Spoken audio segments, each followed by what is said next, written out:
pilitan ko na yung mga terminals and signal lights.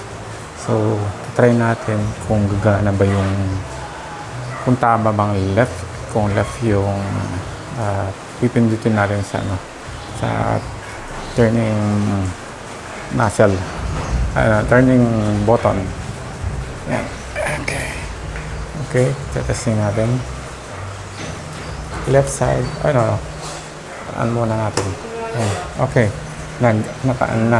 So yan, so far okay naman. Yan yung left signal light. Sa right naman signal light. So yan, yan okay naman yung yung tapos nakailaw din yung kanyang plate light. Try natin i-hazard kung gagana. Yan, so yan, hazard na siya. Yan. So gumagana naman. So kahit papano medyo natutuwa tayo dahil first time natin gumawa. Medyo sariling sikap na lang kasi medyo mahirap gumasta ng pera para sa pagpapakabit. So yan ang aking Z900. Yan. So mamaya kakabit natin tong bracket ng box, saka natin sasalpak tong top box. Yan. Ito nga pala, temporary lang din naman to. Tig 1.6 lang yan. Inano ko lang yung tunog kung okay naman. Medyo malakas, maingay. Okay na rin. Kasi kung minsan yung mga scooters, mga underbone, mas maingay pa yung tunog kaysa mga big bike. Kaya minsan medyo hindi ka napapansin kapag sumisingit ka. Yan. So i-ano muna natin. I-off muna natin. Salpak natin yung mga tornilyo na titira. Silpitan na. Babalik na lang yung yung bearings. Okay, mamaya ulit. Ilalagay na natin yung bearings sa likod. Ito yung mga slots niya, makikita nyo yan. So ang paglagay is shoot, tapos papaganyan. Ganun din dito, ito. So yan, testing na natin. Yan, may kape pala dyan. Medyo nagkakape pa tayo. So far, okay naman. Yan. Mamaya ilalagay na lang natin yung mga bracket ng box. Yan. So, na-testing na yan. Ilagay na natin.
Yan. Tatapat na.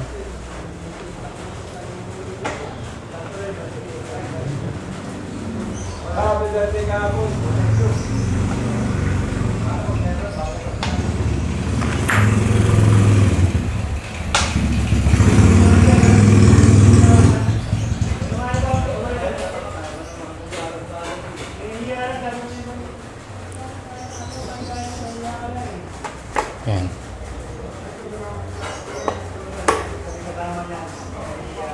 So, naitapat na yung kabila lang.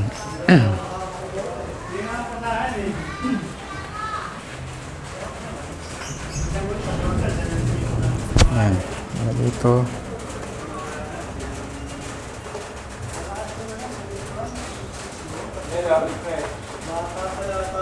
Yan. Tapat. Yan. So, yan. Pag na ganyan na, pwede na natin i-push. Ayan, tingnan na natin kung yan.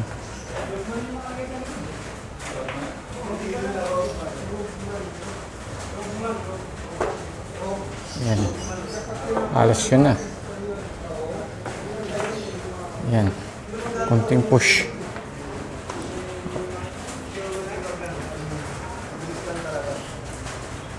So yan, okay na. Lagyan na lang natin yung mga tornilyo. Okay. Mga tornilyo natin.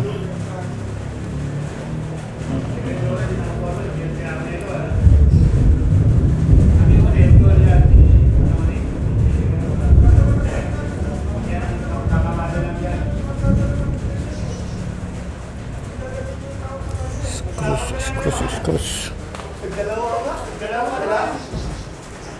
Okay. Yan.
Okay, ito yung screw.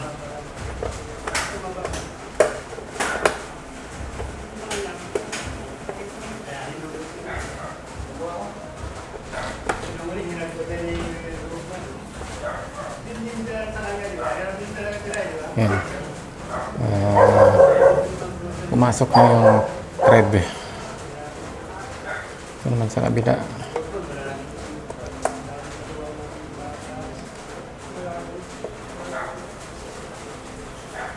Yan, na rin.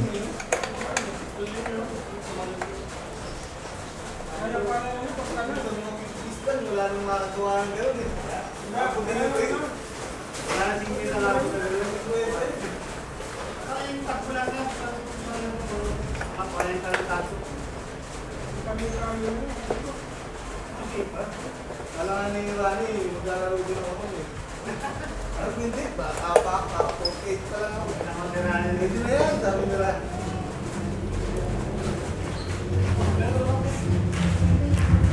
Dalawang ito natitirang tornilyo. Yan.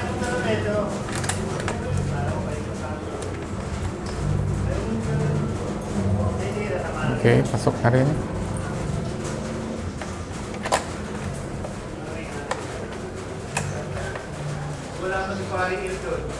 Yan, pasok na rin.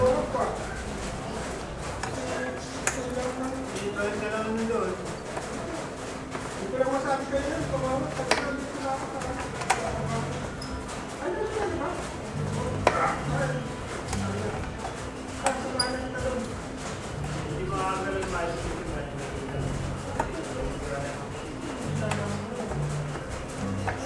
medyo mahirap. Wala tayong ibang gamit.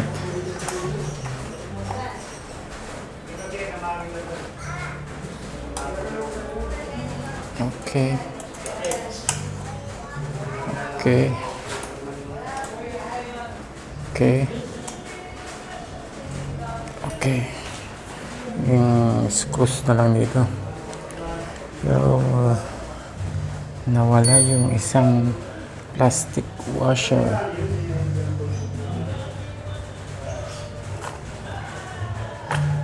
Ganito. Nawawala yung isa.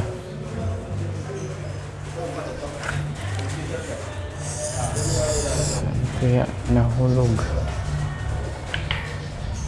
parang natuto eh.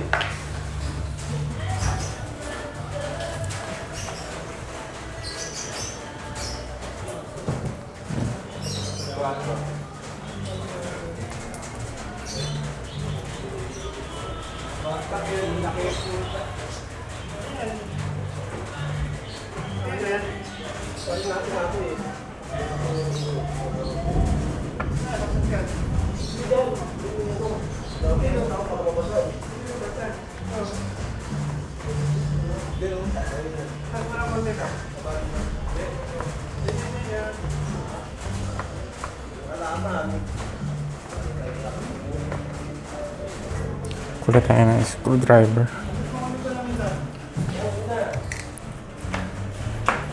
Ang tanong, nasaan yung isang plastic washer?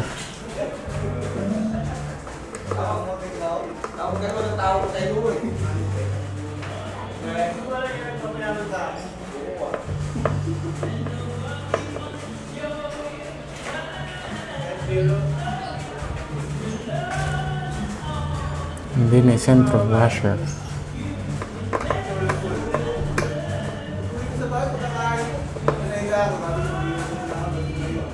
Kasi sabi sa akin ano, ako tumagot ba?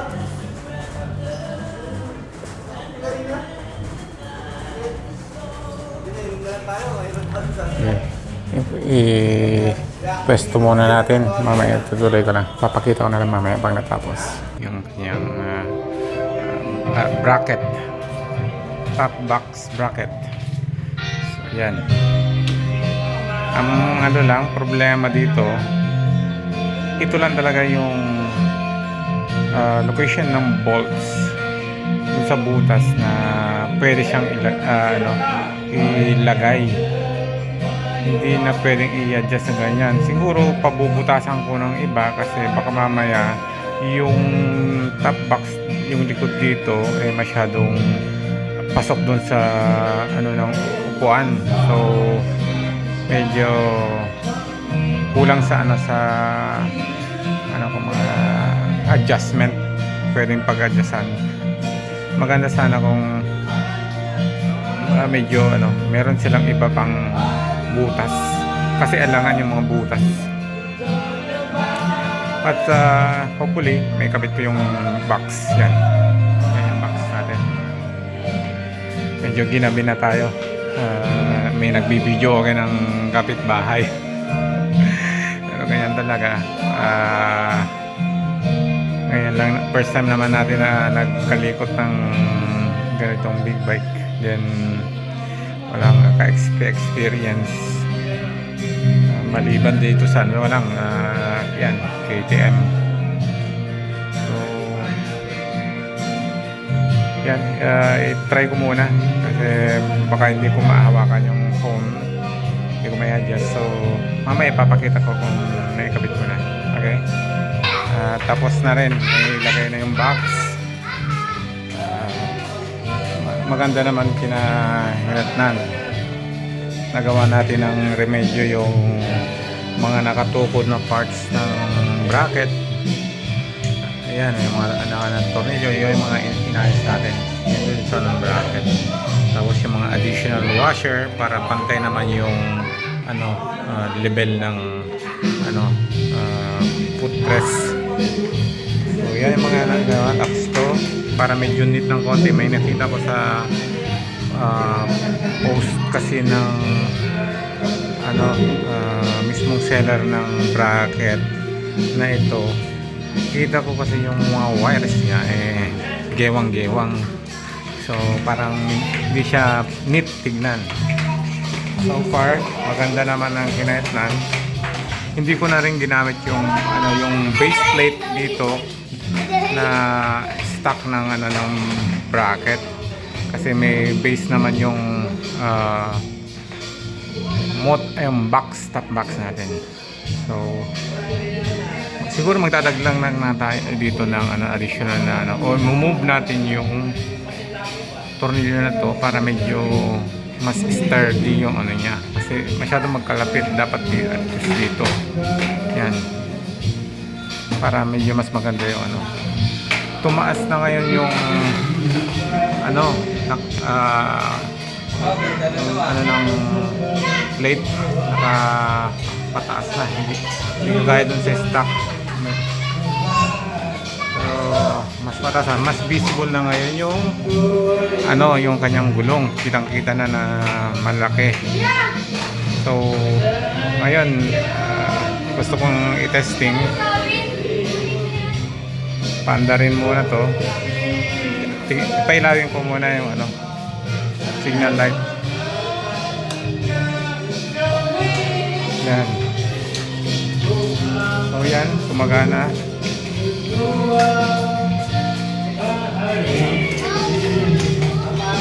Parang hindi lang kita yung number pag masyadong maliwanag yung ilaw dahil stainless.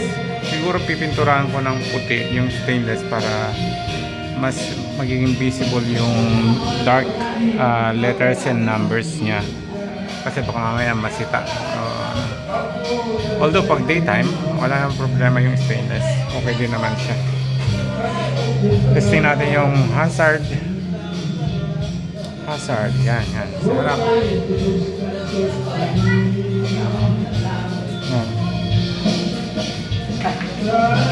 Ayan.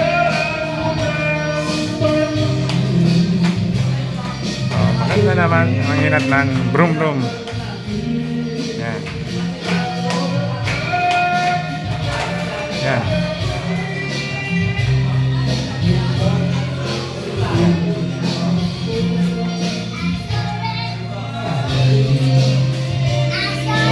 Sulit naman yung maghapon.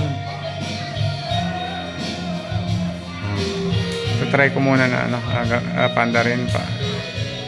Kasi maghapon walang andar. Baka nadi-discharge kasi medyo lubat na yung battery to dahil minsan 3 days 4 days hindi na gagamit. Kaso mahirap din pala mag-charge. Yan. So comment na lang if ever meron kayong comment. Sige, try ko mapaandarin.